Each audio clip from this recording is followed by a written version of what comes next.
Welcome to this Concept Explainer brought to you by CBSC Score Lab of profsam.com. That is profsam.com. இன்னைக்கு நாம unit 3 current எலக்ட்ரிசிட்டியிலிருந்து electric current என்ற டாபிக்கை ரொம்ப சிம்பிளா எக்ஸாம்க்கு மறக்காத மாதிரி ஆழமா பார்க்க போறோம். சரி, ஒரு சின்ன கேள்வி. நீங்க ஒரு ரூம்ல இருக்கீங்க. ரொம்ப நீளமான ரூம்னு வச்சுக்கோங்க.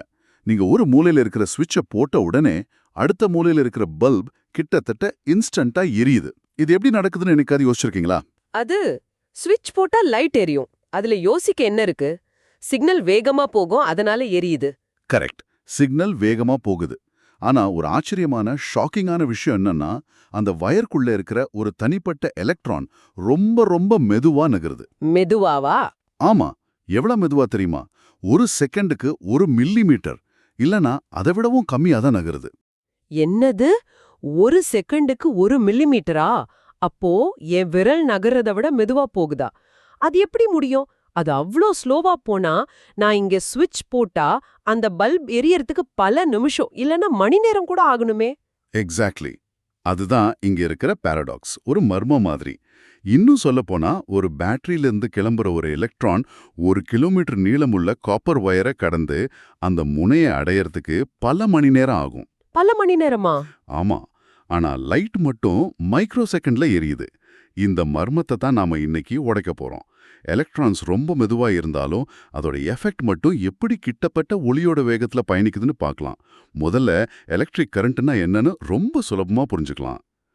நிறைய பேர் கரண்ட்னா ஏதோ ஒரு பொருள் வயர் வழியா வேகமா ஓடுதுன்னு நினைச்சுக்கிறாங்க. அது தப்பு. அப்போ அது பொருள் இல்லையா? இல்ல. கரண்ட்டுங்கிறது ஒரு பொருள் கிடையாது. அது சார்ஜ் ஓடுறதோட ரேட், அதாவது ஓட்டத்தோட அளவு. ரேட். ஆமா, ஒரு பைப் வழியா ஒரு செகண்டுக்கு எவ்வளோ லிட்டர் தண்ணி போகுதுன்னு அளக்குறோம் இல்லையா? அதே மாதிரி ஒரு வயர் வழியா ஒரு செகண்டுக்கு எவ்வளோ சார்ஜ் போகுதுன்னு அளக்கிறது தான் எலக்ட்ரிக் கரண்ட். அது சார்ஜோட வேகம் இல்ல, சார்ஜோட எண்ணிக்கை. இதை இன்னும் நல்லா புரிஞ்சுக்க ஒரு கச்சேரி ஹால் அனாலஜி எடுத்துக்கலாம். கற்பனை பண்ணி பாருங்க, ஒரு பெரிய ஸ்டேடியம்ல ஆயிரக்கணக்கான மக்கள். இவங்க தான் நம்ம சார்ஜஸ் உட்கார்ந்துருக்காங்க. சரி. இப்போ திடீர்னு ஃபயர் அலாரம் அடிக்குது. இந்த ஃபயர் அலாரம் தான் நாம கொடுக்குற எலக்ட்ரிக் ஃபீல்டு, அதாவது பேட்டரியை கனெக்ட் பண்றது. ஓகே. அலாரம் அடிச்ச உடனே எல்லாரும் எக்ஸிட்டை நோக்கி போவாங்க. ஆனா யாரும் ஓடல. எல்லாரும் மெதுவா ஒருத்தர் மேல ஒருத்தர் இடிச்சுக்காம நடந்து தான் போறாங்க. ஒரு தனி ஆள் ரொம்ப மெதுவா தான் போறாரு. ஆமா, கூட்டத்துல வேகமா போக முடியாது. கரெக்ட். ஆனா அந்த எக்ஸிட் டோர்ல நின்னு நீங்க கணக்கு எடுத்தீங்கன்னா, ஆயிரக்கணக்கான பேர் ஒரே நேரத்துல நகர ஆரம்பிச்சதால ஒரு நிமிஷத்துக்கு நூற்றுக்கணக்கான பேர் அந்த வாசல் வழியா வெளியே போவாங்க இல்லையா? ஆமா, ஃப்ளோ அதிகமா இருக்கும். எக்ஸாக்டா. இங்க கரண்ட்ங்கிறது ஒருத்தர் எவ்வளோ வேகமா நடந்தார், அதாவது ட்ரிஃப்ட் வெலாசிட்டி அப்படிங்கிறது இல்ல. அந்த வாசல் வழியா ஒரு நிமிஷத்துக்கு எத்தனை பேரு, அதாவது சார்ஜ் வெளியே போனாங்கங்கிற அந்த ஃப்ளோ ரேட் தான் கரண்ட். ஓ, அப்போ கரண்ட்னா சார்ஜோட எண்ணிக்கை, அதோட ஸ்பீட் இல்ல. ஒரு செகண்டுக்கு எவ்வளோ சார்ஜ் கடந்து போகுதுங்கிற கவுண்ட் தான் கரண்ட். இப்ப புரியுது. பெர்ஃபெக்ட்டா சொன்னீங்க. இப்போ ஒரு மென்டல் இமேஜை கற்பனை பண்ணி பாருங்க. இது ரொம்ப முக்கியம். ஒரு காப்பர் வயரை நீங்க கோடிக்கணக்கான மடங்கு ஜூம் பண்ணி பாக்குறீங்க. சரி. உள்ள சிவப்பா காப்பர் ஆட்டம்ஸ் ஒரு கிறிஸ்டல் லாட்டிஸ் ஸ்ட்ரக்சர்ல ரொம்ப ஒழுக்கமா வரிசையில இருக்கு. அதுக்கு நடுவுல நீல நிறத்துல ஒரு ஃபாக் மாதிரி, ஒரு மேகம் மாதிரி கோடிக்கணக்கான ஃப்ரீ எலக்ட்ரான்ஸ் இருக்கு. ஆமா. ஆமா, இந்த எலக்ட்ரான்ஸ் அந்தந்த ஆட்டமோடது இல்ல, அது பொது சொத்து மாதிரி. சும்மா இருக்கும்போது பேட்டரி கனெக்ட் பண்ணாதப்போ இந்த எலக்ட்ரான்ஸ் எல்லாம் கண்டபடி ரேண்டமா ரொம்ப ரொம்ப வேகமா, கிட்டத்தட்ட ஒரு செகண்டுக்கு 1000 கிலோமீட்டர் வேகத்துல ஓடிட்டு இருக்கு. அவ்ளோ வேகமாவா? ஆமா. ஆனா ஒன்னு வலது பக்கம் போனா இன்னொன்னு இடது பக்கம் போகும். சோ நெட் எஃபெக்ட் வந்து 0. ஓகே. பேட்டரி கனெக்ட் பண்ணாத வரைக்கும் நெட் மூவ்மெண்ட் எதுவும் இல்ல. எக்ஸாக்ட்லி. இப்போ நீங்க ஒரு பேட்டரியை கனெக்ட் பண்ணதும் அந்த வயர் முழுக்க ஒரு சரிவு, ஒரு ஸ்லோப் மாதிரி எலக்ட்ரிக் ஃபீல்டு உருவாகுது. உடனே அந்த நீல நிற எலக்ட்ரான் ஃபாக் கண்டபடி ஓடிட்டு இருந்தாலும் மொத்தமா சேர்ந்து ரொம்ப மெதுவா அந்த சரிவுல ஒரே திசையில ட்ரிஃப்ட் ஆக ஆரம்பிக்குது. இந்த கோஆர்டினேட்டட் மோஷன், இந்த மொத்தமா சேர்ந்து மெதுவா நகருது இல்லையா, இதுதான் எலக்ட்ரிக் கரண்ட்டை உருவாக்குது. சரி, இப்போ நம்ம என்சிஆர்டி டெக்ஸ்ட் புக் இது எப்படி டிஃபைன் பண்ணுதுன்னு பார்க்கலாம். என்சிஆர்டில இருந்து படிக்கிறார். If a net charge q flows across any cross-section of a conductor in time t, then the current I through the cross-section is I is equal to qt. ஒரு நிமிஷம், இதுல cross செக்ஷன்னா என்ன? கொஞ்சம் விளக்க முடியுமா? கண்டிப்பா. கிராஸ் செக்ஷன்னா ஒண்ணும் இல்ல.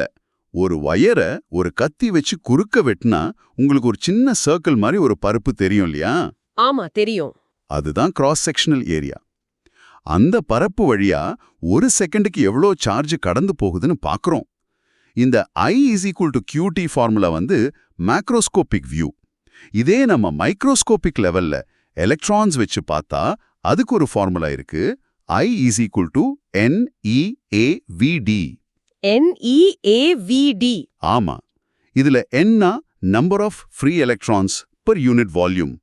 அதாவது ஒரு கனமீட்டரில் உள்ள ஃப்ரீ எலக்ட்ரான்ஸின் எண்ணிக்கை. இதை எலக்ட்ரான் டென்சிட்டின்னு சொல்லுவோம். காப்பர் மாதிரி நல்ல கண்டக்டர்ல இது ரொம்ப ரொம்ப அதிகமா இருக்கும். ஓகே. ஈனா ஒரு எலக்ட்ரானோட சார்ஜ். அது ஒரு கான்ஸ்டன்ட், உங்களுக்கு தெரியும், 1.6 × 10⁻⁻19 கூலம்ஸ். ஏனா அந்த வயரோட கிராஸ் செக்ஷனல் ஏரியா. வயர் தடிமனா இருந்தா A அதிகம், கரண்ட்டும் அதிகமா இருக்கும். சரி. கடைசியா VD. அதுதான் அந்த எலக்ட்ரான்ஸோட சராசரி ட்ரிஃப்ட் வெலாசிட்டி. இதுதான் நம்ம ஆரம்பத்துல பேசின அந்த ரொம்ப மெதுவான வேகம். Hope everything is clear so far? This concept explainer is from profsam.com, that is profsam.com. இப்போ ஒரு சின்ன கணக்கு பார்க்கலாம்.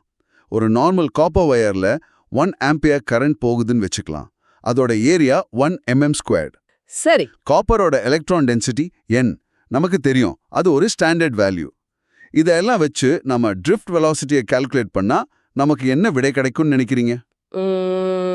ரொம்ப கம்மியா இருக்கும்னு சொன்னீங்க. ரொம்ப ரொம்ப கம்மி. கிட்டத்தட்ட 0.1 mm. அதாவது ஒரு செகண்டுக்கு 1 மில்லிமீட்டர் கூட முழுசா நகரல. அந்த அளவுக்கு ரொம்ப ரொம்ப மெதுவான வேகம். இந்த கால்குலேஷன் நம்ம பேசின கான்செப்டை நிரூபிக்குது. ஆமா, இது நிஜமா ஆச்சரியமா தான் இருக்கு. இந்த டாபிக்கை, அதாவது கரண்ட்னா என்னன்னு சரியா புரிஞ்சுக்கிட்டாதான் அடுத்ததா வர ஓம்ஸ் லா V = IR உங்களுக்கு ரொம்ப சுலபமா இருக்கும்.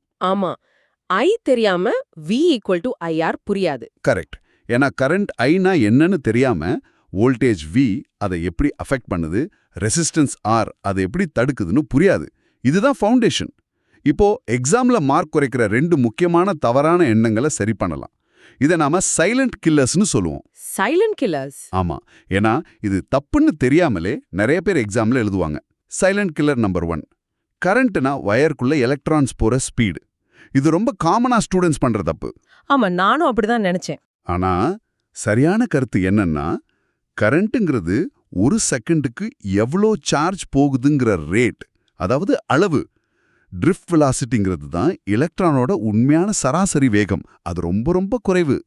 ஓகே, அப்போ நான் எக்ஸாம்ல எழுதும்போது current is the rate of flow of சார்ஜ்னு எழுதணும். Current is how much charge flows per second, not how fast it flows. இப்படி புரிஞ்சுக்கிட்டா சரியா? Absolutely correct. அந்த ஹவு மச் நாட் ஹவு ஃபாஸ்ட்ங்கிற லைன் ரொம்ப முக்கியம். இப்போ அடுத்த சைலண்ட் கில்லருக்கு போலாம். இது ஒரு லாஜிக்கல் கேள்வி மாதிரி தெரியும், ஆனா பிசிக்ஸ் அங்க வேற மாதிரி வேலை செய்யுது. தவறு 2. எலக்ட்ரான்ஸ் இவ்ளோ ஸ்லோவா போனா லைட் எப்படி உடனே எரியுது? இந்த கேள்வியை நம்ம ஆரம்பத்திலிருந்து கேட்டுட்டு இருக்கோம். ஆமா. இதுக்கான சரியான விளக்கம், நீங்க சுவிட்ச் போட்ட உடனே அந்த சர்க்கியூட்ல இருக்கிற எலக்ட்ரிக் ஃபீல்ட் கிட்டத்தட்ட ஒளியின் வேகத்துல வயர் முழுக்க பரவிடுது. எலக்ட்ரிக் ஃபீல்டா? ஆமா. ஒரு நீளமான வாட்டர் பைப்பை யோசிச்சு பாருங்க. அது முழுக்க தண்ணி ஏற்கனவே நிரம்பி இருக்கு. நீங்க இந்த பக்கம் டேப்பை திறந்த உடனே அந்த பக்கம் தண்ணி வெளியே வர ஆரம்பிச்சிடும். ஆமா, உடனே வரும். ஆனா டேப்ல இருந்து ஒரு தண்ணி மாலிகுல் அந்த முனைக்கு வர பல நிமிஷம் ஆகும். ஆனா பைப்புக்குள்ள இருக்கிற அழுத்தம் உடனே பரவறதால எஃபெக்ட் உடனடியா இருக்கு. அதே மாதிரி தான் வயர் முழுக்க எலக்ட்ரான்ஸ் ஏற்கனவே நிரம்பி இருக்கு. நீங்க எலக்ட்ரிக் ஃபீல்டு அப்ளை பண்ணதும் வயர்ல இருக்கிற எல்லா எலக்ட்ரான்ஸும் அந்தந்த இடத்துல இருந்து ஒரே நேரத்துல நகர ஆரம்பிக்குது. The signal travels fast. The charge carriers travel slow. Exactly. புரிஞ்சுது. டாமினோஸ் மாதிரி வரிசையா டாமினோஸ் அடுக்கி வச்சுட்டு டாமினோவை தட்டுனா கடைசி டாமினோ வரைக்கும் அந்த விழுகிற சிக்னல் ரொம்ப வேகமா போகுது. ஆனா ஒவ்வொரு டாமினோவும் அதோட இடத்திலிருந்து மெதுவாதான் நகர்ந்து விழுது. Excellent analogy. அதுதான் இங்கேயும் நடக்குது. அந்த எலக்ட்ரிக் ஃபீல்ட் தான் முதல் டாமினோவை தட்டி விடுற மாதிரி. சரி, இந்த கான்செப்டை எக்ஸாம் வரைக்கும் மறக்காம இருக்க சில மெமரி ஆங்கர்ஸ், அதாவது சில டிப்ஸ் பார்க்கலாம். சரி. முதல்ல ஒரு நிமோனிக் ஃபார்முலா என்ன? I = QT. இத நான் கியூட் டீ குடிச்சேன் அப்படின்னு ஞாபகம் வச்சுக்கோங்க. அது நல்லா இருக்கு. கொஞ்சம் ஃபன்னியா இருந்தாலும் எக்ஸாம் ஹால்ல டக்குனு ஞாபகம் வரும். ரெண்டாவது ஒரு முக்கியமான மந்திரவரி. இதை திரும்ப திரும்ப சொல்லி பாருங்க. Current is charge per second, not speed of charge. current is charge per second, not speed of charge. ஆமா, இது மனசுல ஆழமா பதிஞ்சிடும். கரண்ட்டை பத்தி யார் கேட்டாலும் உங்க மனசுல இந்த வரி தான் முதல்ல வரணும். கடைசியா ஒரு பிசிக்கல் ஜெஸ்டர். இதை நீங்களே செஞ்சு பார்த்தா இன்னும் நல்லா புரியும். உங்க வலது கையை முன்னாடி நீட்டி விரல்களை வேகமா ரேண்டமா ஆட்டுங்க. இப்படி. ஆமா, இதுதான் எலக்ட்ரான்ஸோட தெர்மல் மோஷன். சும்மா இருக்கும்போது இப்படிதான் கண்டபடி ஓடிட்டு இருக்கு. இப்போ விரல்களை அதே மாதிரி ஆட்டிட்டே கையை மெதுவா மேலேந்து கீழே சரிங்க. ஓகே, ஆட்டிட்டே கீழே கொண்டு வர. அந்த மெதுவான நகர்வு தான் ட்ரிஃப்ட் வெலாசிட்டி. அந்த மொத்த கோஆர்டினேட்டட் இயக்கம் தான் கரண்ட். இந்த ரெண்டு மோஷனுக்கும் உள்ள வித்தியாசம் உங்களுக்கு நல்லா புரியும். ஆமா, இப்போ கிளியரா புரியுது. சரி, இத்தனை நேரம் படிச்சதை எக்ஸாமுக்காக 3 பாயிண்ட்ல சுருக்கமா பார்க்கலாம். இதை மட்டும் ஞாபகம் வச்சுக்கிட்டா போதும். Point number 1, electric current I என்பது சார்ஜ் ஃப்ளோ ஆகும் ரேட். அதாவது ஒரு கிராஸ் செக்ஷன் வழியா ஒரு செகண்டுக்கு எவ்வளவு சார்ஜ் போகுது, அதோட formula I = QT and unit வந்து ஆம்பியர், கேபிட்டல் A. சரி, பாயிண்ட் 1. பாயிண்ட் நம்பர் 2, நாம பார்க்குற இந்த மேக்ரோஸ்கோபிக் கரண்ட் ஒரு கண்டக்டருக்குள்ள இருக்கிற கோடிக்கணக்கான ஃப்ரீ எலக்ட்ரான்ஸோட ரொம்ப மெதுவான கோஆர்டினேட்டட் ட்ரிஃப்ட் மோஷன்னால உருவாகுது. அந்த மெதுவான வேகம் தான் drift velocity VD. Okay, point 2. Point number 3, எலக்ட்ரான்ஸோட ட்ரிஃப்ட் வெலாசிட்டி மில்லிமீட்டர்ஸ் ரொம்பவே ஸ்லோவா இருந்தாலும் ஸ்விட்ச் போட்ட உடனே எலக்ட்ரிக் ஃபீல்டு கிட்டத்தட்ட ஒளியின் வேகத்துல பரவதால எலக்ட்ரிக்கல் எஃபெக்ட், அதாவது லைட் எரியறது கிட்டத்தட்ட உடனடியா நடக்குது. 12th CBSE பிசிக்ஸ் கெமிஸ்ட்ரி மேத்ஸ்ல மேக்ஸிமம் மார்க்ஸ் வாங்க profsam.comக்கு விசிட் பண்ணுங்க. அது PROF SAM, சரிதானே? ஆமா, profsam.com. இந்த கான்செப்ட் இப்போ உங்களுக்கு நல்லா புரிஞ்சிருக்கும்னு நம்புறோம். ஆனா ஒன்னு யோசிச்சு பாருங்க, இந்த எலக்ட்ரிக் ஃபீல்டு தான் இவ்ளோ வேகமா சிக்னலை கொண்டு போகுதுன்னா நம்ம mobile phone signals, internet signals எல்லாமே எலக்ட்ரோமேக்னெட்டிக் வேவ்ஸ் தான். ஆமா. அப்போ ஏன் நமக்கு இன்டர்நெட்ல லேட்டன்சி, லேக் எல்லாம் வருது? அந்த சிக்னல் ஏன் இன்னும் தங்கத்தடையின்றி வேகமா டிராவல் பண்ண முடியல? இதுக்கு காரணம் ரெசிஸ்டன்ஸ் மற்றும் சர்க்யூட்ல இருக்கிற மத்த காம்போனன்ட்ஸ். அதை பத்தி நாம அடுத்தடுத்த டாபிக்ஸ்ல பார்க்கலாம். See you soon.